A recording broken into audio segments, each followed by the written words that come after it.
매주 일요일 밤 9시에 진행되는 미스테리 사건 파일의 신지우입니다. 구독과 좋아요를 눌러주시면 영상을 제작하는 데 많은 도움이 됩니다. 방송이 지속될 수 있도록 많은 관심과 참여 부탁드립니다. 작년에 새로운 시도로 미스테리 범죄 사건 파일과 비슷한 주제의 방송을 잠깐 진행한 적이 있습니다. 최악의 살인마라는 시리즈였는데요. 전 세계 악명이 높은 살인마들의 범죄와 어떻게 살아왔고 어떤 유형의 사건을 저질렀는지를 자세하게 다뤄봤습니다. 많은 분들이 좋아해 주셨지만 현재 여러가지 상황으로 더 이상 진행하지 않고 있는데요. 이번 미스터리 사건 파일 시간에서는 최악의 살인마에서 다루기 위해 예전부터 준비하고 있던 사건을 소개해 드리겠습니다. 먼저 사진 하나 보여드린 후 자세한 이야기를 해보겠습니다. 범죄 사건 영상이나 관련 분야에 관심이 있는 분이라면 이 사진 속 인물이 누구인지 금방 알아보실 수 있을 겁니다. 예전에 다룬 적이 있었던 콜롬비아 최악의 살인마이자 안데스의 괴물이라는 별명을 갖고 있던 페드로 로페즈인데요. 남미 대륙하면 대체로 치안이 좋지 않다는 이미지가 있습니다. 실제로 그런 지역들이 많고요. 때문에 다양한 유형의 강력 사건이 수시로 일어나는 위험한 지역이기도 하죠. 그러다 보니 대형 사건도 자주 일어나고요. 이 중 가장 먼저 떠오르는 연쇄살인마가 바로 페드로 로페즈입니다. 페드로는 인접해 있는 국가인 에콰도르, 페루, 콜롬비아 등을 다니며 주로 아이들을 납치해 목을 졸라 살해해왔어요. 그리고 에콰도르에서 체포되었죠. 공식적으로 밝혀진 페드로 로페즈의 아동 납치 살인 사건은 에콰도르에서만 무려 110건에 달했습니다. 콜롬비아와 페루 등 다른 나라에서 저질렀거나 피해자로 추정되는 확인되지 않는 사건까지 고려했을 때 페드로 로페즈가 살해한 아이들의 숫자는 알려진 것보다 훨씬 더 많을 것으로 생각이 되죠. 이렇게 페드로 로페즈는 치안이 불안정하다고 알려진 남미에서도 가장 먼저 최악의 살인마로 손꼽힐 만큼 잔인한 연쇄살인범이었는데요. 사실 이 페드로보다 더 잔인하다는 살인마가 한 명 더 있었습니다. 범행 방식도 이 페드로 로페즈처럼 주로 빈민가나 길거리를 떠드는 아이들에게 접근해 돈이나 음식으로 유인한 뒤 성폭행 고문하고 살인했죠. 그리고 시신을 훼손했어요. 그리고 아무데나 유기했습니다. 이렇게 범행을 저지르고 바로 다음 희생자를 찾기 위해 다시 거리로 나오기를 반복했죠. 그렇게 이 사람에게 살해당한 아이들은 확인된 숫자만 모두 138명이고요. 비공식적으로는 400명 이상에 달한다고 추측하고 있습니다. 전 세계에서 가장 많은 살인을 저지른 사람을 꼽을 때 가장 먼저 손꼽히고 있는 이 범죄자는 루이스 가라비토라고 합니다. 이번 미스테리 사건 파일에서는 콜롬비아의 연쇄살인마이자 야수라는 별명을 가진 20세기 최악의 살인마 루이스 가라비토에 대해 알아보도록 하겠습니다. 1998년 2월 콜롬비아 외곽 지역에서 큰 사건이 벌어집니다. 이른 오전부터 이 지역 경찰들이 바쁘게 수사를 진행하고 있었어요. 야산에서 이미 부패가 시작돼 신원을 알 수 없는 두 구의 시신이 발견되었기 때문인데요. 두 시신은 11살에서 13살 정도로 추정되는 남자아이들이었고 양손이 결박된 채 땅속에 얕게 묻혀 있었습니다. 정황상 아이들은 누군가에게 손이 묶였고 살해당해 이곳에 묻힌 피해자들이었죠. 어느 나라이건 대형 사건이 벌어지면 피해 가족이나 언론, 고위급 간부, 정치인들의 관심이 쏠려서 해당 지역의 경찰청이 아주 분주해집니다. 그만큼 수사에 임하는 경찰의 부담감은 말할 수 없을 정도였겠죠. 거기에 주민들은 불안감에 한밤중에도 집안의 불을 끄지 못했다고 그래요. 하지만 의문의 시신 두 구가 발견된 바로 그 다음날 멀지 않은 곳에서 또 한 구의 시신, 바로 세 번째 의문의 남자아이 사체가 발견되는데요. 하루 전날 발견되었던 두 구의 시신과는 다르게 세 번째 시신은 상태가 온전치 않았고요. 여러 조각으로 훼손된 채 발견됩니다. 경찰은 전날 발견된 시신 둘과 세 번째 시신을 함께 조사하면서 두 사건의 연관성이 있는지를 알아보기 시작했어요. 처음엔 각각 다른 범인에게 살해된 별개의 살인사건이라고 생각했습니다. 시신의 부패 정도나 훼손 방식이 서로 다른 점들을 보였기 때문이었죠. 하지만 자세한 부검 결과를 통해 이 콜롬비아 경찰은 세 피해 아동의 시신이 모두 10살에서 13살 사이로 추정되는 남자아이라는 점과 모두 손이 결박돼 있었고 목과 성기에 흉기로 인한 상처들이 남아 있었다는 점, 그리고 몸에는 성폭행의 흔적이 있다는 공통점을 발견했고요. 즉 3명을 살해한 범인은 동일인일 것이라는 결론을 내리게 됩니다. 당시 경찰과 콜롬비아 주민들은 이때 사망한 3명의 아이들을 보고 범인으로 한 사람을 의심하게 되는데요. 바로 안데스의 괴물이라고 불리던 페드로 로페즈였죠. 이 사람은 이미 수십 명의 아이들을 성폭행한 후 살해하나 살인마로 알려져 있어요. 그렇기 때문에 1998년 이 기누아에서 발견된 세구의 시신은 미처 드러나지 않은 페드로의 또 다른 범행이라고 의심할 수밖에 없었죠. 하지만 페드로 로페즈의 범행이라고 생각하기에는 동시에 이상한 점들도 있었습니다. 우선 페드로는 남자아이들이 아닌 여자 아동을 범행 대상으로 삼아왔는데요. 살해 방식도 직접 목을 조르는 방식이었습니다. 하지만 이번 사건은 피해자들이 아동이지만 모두 남성이었던 데다 흉기에 찔려 사망했고 시신도 토막이 나는 등 페드로의 범행 방식과는 조금 다른 모습을 보였죠. 콜롬비아 경찰은 이 사건이 정말 페드로의 범행인지 아닌지를 자세하게 조사해보고 싶었습니다. 그런데 그럴 수가 없었어요. 경찰청의 재정난으로 충분한 인력이나 수사 비용이 부족했었다고 합니다. 그렇게 아무것도 확인해보지 못한 채 사건은 14개월이 흘렀고요. 1999년 4월 22일이 됐습니다. 이날 한 남성이 체포됩니다. 이 사람이 바로 1998년 2월 기누아에서 발견된 새 아동을 살해한 진범이자 1992년부터 무려 7년간 400여 명의 아이들을 살해한 야수 루이스 가라비토였죠. 그렇다면 루이스 가라비토는 왜 남자아이들만을 노리는 연쇄살인범이 됐을까요? 이것을 이해하기 위해선 출생과 성장 배경을 알아봐야 합니다. 범인의 성장 배경을 알아보는 것은 상당히 중요한 일이죠. 어떤 배경을 가졌고 어떠한 영향을 받아 범죄를 선택하게 되었는지 앞으로의 범죄 예방이나 대책을 마련하기 위해 좋은 연구 자료가 됩니다. 루이스 가라비토는 1957년 1월 25일 콜롬비아의 퀸디오주 한 시골에서 7형제 중 첫째로 태어납니다.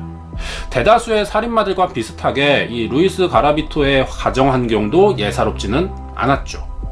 어린 시절 루이스는 아버지로부터 심한 가정폭력을 당했고 2명의 이웃 남성들에게 수시로 강간을 당해왔다고 합니다. 루이스의 어머니는 돌봐야 할 더 어린 자식들이 많았기 때문에 첫째에게 신경 쓸 여력이 없었죠. 이렇게 루이스는 아버지의 학대와 어머니의 무관심, 이웃의 상습적인 성폭행에 시달리면서 자라야 했습니다. 여기서 루이스 가라비토가 왜 남자 아동만을 대상으로 범행을 저질렀는지 알 수 있죠. 어릴 때는 자신이 어떤 일을 겪는 것인지 제대로 이해할 수 있는 나이가 아니었습니다. 하지만 사춘기를 겪으면서 자신이 강간을 당하고 있다는 것을 자각하게 되었고요. 그때부터 1년에 한 번 이상 자살을 시도했을 정도로 정신적인 문제를 많이 겪기 시작합니다.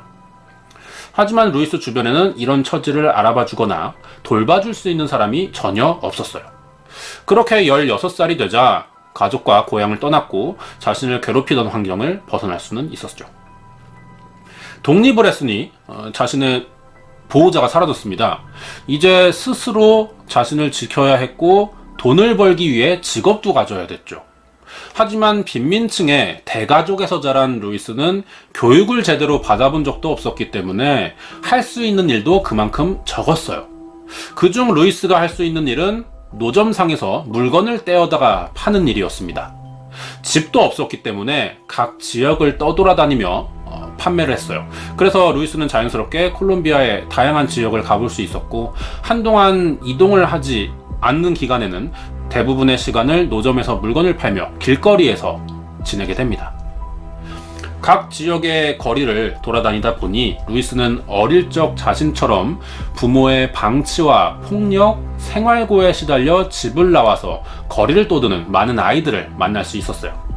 이런 아이들은 형편이 좋지 못한 집안 사정으로 거리에 나와 껌이나 과일을 팔았고요. 지나가는 사람들의 구두를 닦아주는 일들을 하며 생활하고 있었죠. 루이스는 이런 아이들을 볼 때마다 자신이 어릴 적에 겪었던 일들이 떠올랐어요. 그래서 이런 아이들에게 용돈을 주거나 음식을 사주는 일이 많았었다고 합니다. 당연히 길거리의 아이들은 자신들에게 친절한 루이스를 따르게 되었을 거예요. 아이들의 환심을 사는데 성공한 루이스는 한 가지 제안을 합니다. 아이들에게 돈과 먹을 것을 더 줄 테니 자신의 집에 함께 가자는 말을 했어요. 매일매일 먹고 사는 게 가장 큰 걱정이었던 아이들은 루이스의 말에 깊게 생각해 보지도 않았고요. 그 길로 따라 나서게 됩니다.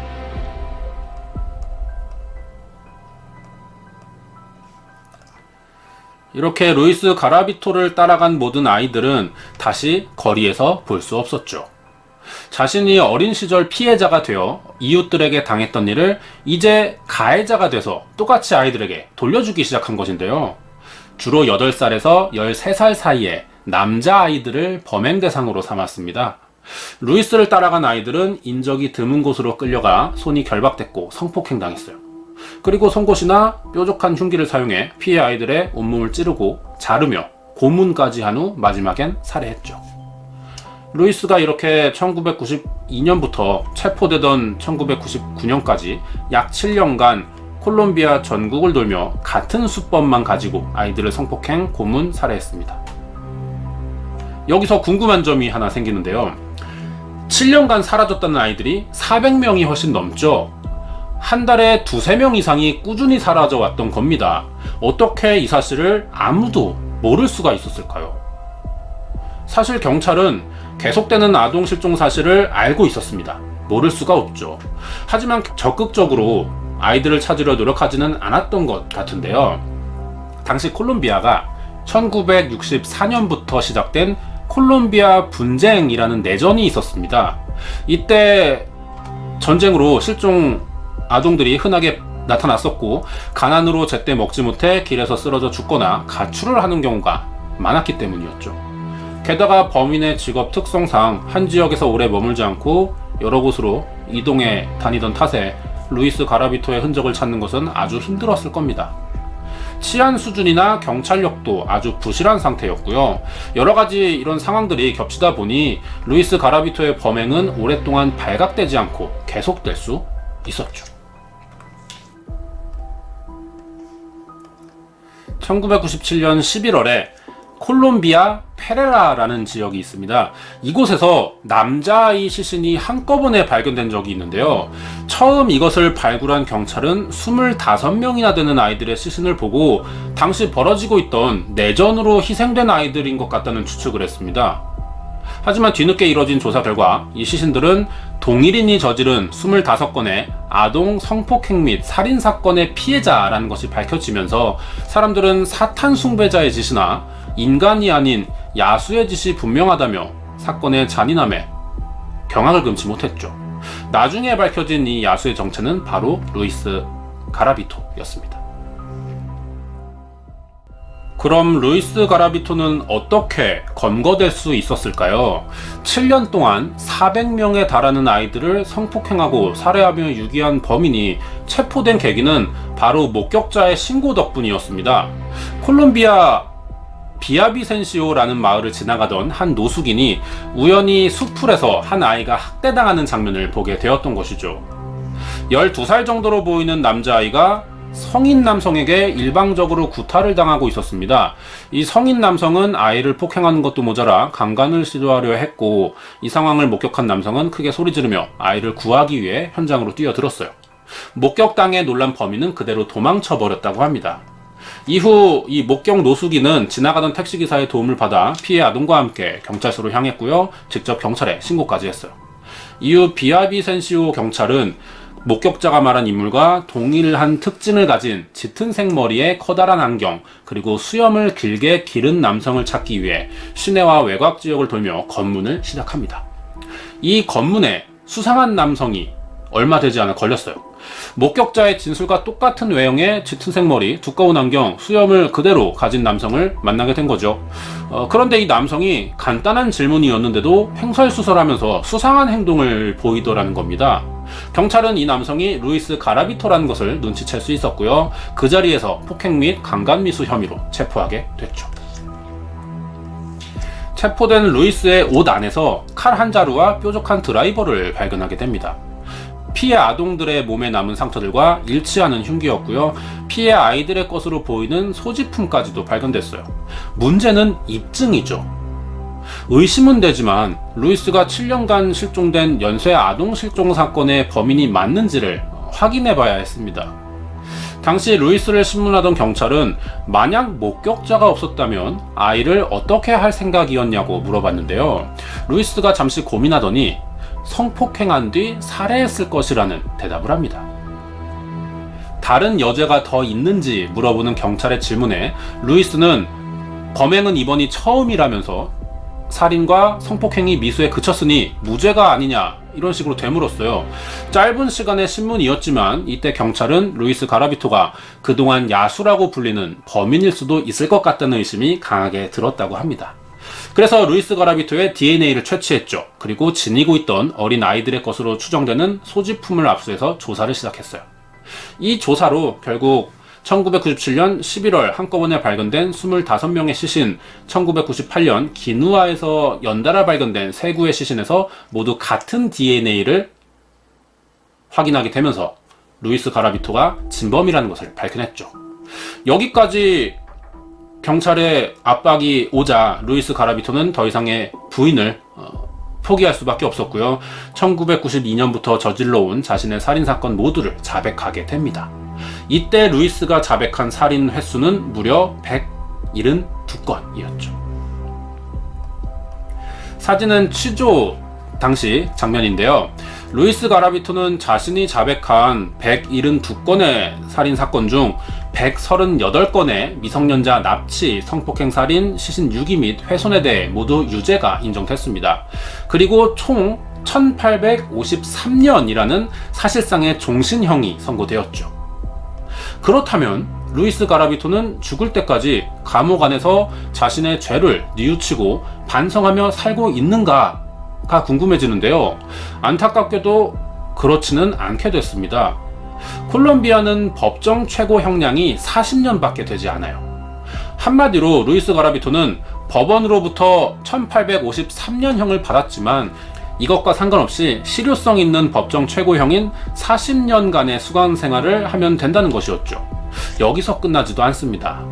콜롬비아 경찰은 아직 다 찾지 못한 피해자들의 시신을 찾기 위해 루이스에게 플리바게닝을 제안했어요.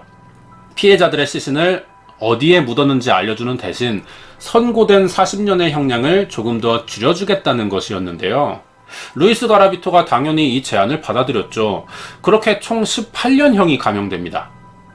138건이 인정된 범죄자의 최종 형량이 22년으로 줄어들게 됐던 거예요. 절차대로 진행했을 뿐이었는데 이런 말도 안 되는 결과가 나와버렸습니다.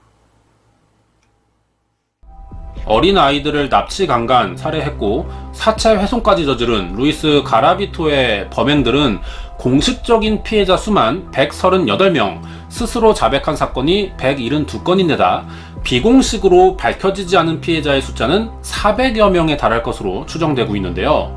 이에 따른 논란거리가 하나 있었습니다. 루이스가 3년 후인 2021년에 석방돼서 자유의 몸이 될 예정이라는 거죠. 현재 다른 수감자들과 분리된 별도의 수감시설에서 복지 혜택을 누리며 안전하게 수감 생활을 하고 있는데요. 루이스의 안전을 지키는 경호원이 따로 있고 음식도 미리 안전한지 확인된 것만 먹으며 지내고 있습니다. 경호원의 증언에 의하면 루이스는 매우 편안하고 긍정적인 성격을 갖고 있으며 예의가 바른 사람이라고 이야기했어요. 실제로 지금 그럴지는 모르겠지만 살해당한 아이들의 생각은 다르겠죠.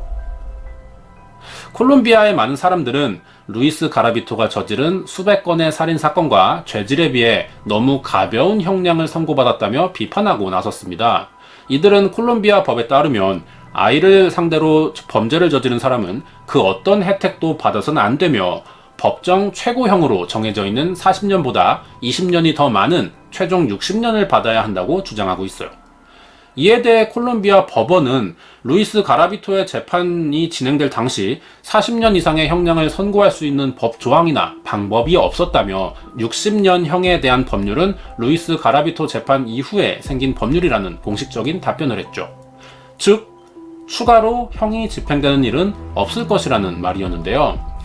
당연히 사람들의 반발이 심했을 겁니다. 하지만 우리가 재판부의 입장도 고려해야 되죠. 나중에 법이 보완되거나 제정될 시에 제정되기 전의 사안에 적용하는 일은 합리성이 떨어지기 때문입니다. 이 사진은 1997년 11월 25명의 시신이 한꺼번에 발견되었던 페레라 지역에 설치되어 있는 조형물입니다. 루이스 가라비토에 의해 희생된 아이들을 추모하기 위해 만들어진 장소죠. 콜롬비아 사람들은 이곳을 지날 때 억울하게 살해된 아이들을 추모하고 유가족을 위해 기도를 해주는 장소로 쓰이고 있습니다. 영상 앞에서 잠깐 페드로 로페즈에 대한 이야기가 있었는데요. 루이스 가라비토와 페드로 로페즈 사이에는 한 가지 공통점이 있었습니다. 이들도 어릴 적 어른들에게 폭행과 강간을 당한 피해 아동들이라는 것이죠. 콜롬비아는 오랫동안 내전을 겪은 나라였기 때문에 현재도 치안이나 법이 매우 불안정하다고 합니다. 여전히 많은 아이들이 생활고의 거리로 나와 있죠. 이들은 음식이나 돈의 유혹에 쉽게 넘어가기 때문에 여전히 좋은 범행 대상이 되고 있습니다. 콜롬비아 실정상 이 문제를 당장 내부에서 해결하기는 힘들어 보이는데요. 어떠한 방법을 동원해서라도 제2의 페드로 로페즈, 제2의 루이스 가라비토가 나오는 일이 생기지 않도록 해야 할 겁니다. 준비한 내용은 여기까지입니다. 좋아요와 구독 부탁드리며 여기까지 1992년부터 1999년까지 7년간 남자 아이들만을 납치, 강간, 살해한 세계 최악의 살인마 콜롬비아의 야수라고 불리는 루이스 가라비토의 사건 파일이었습니다.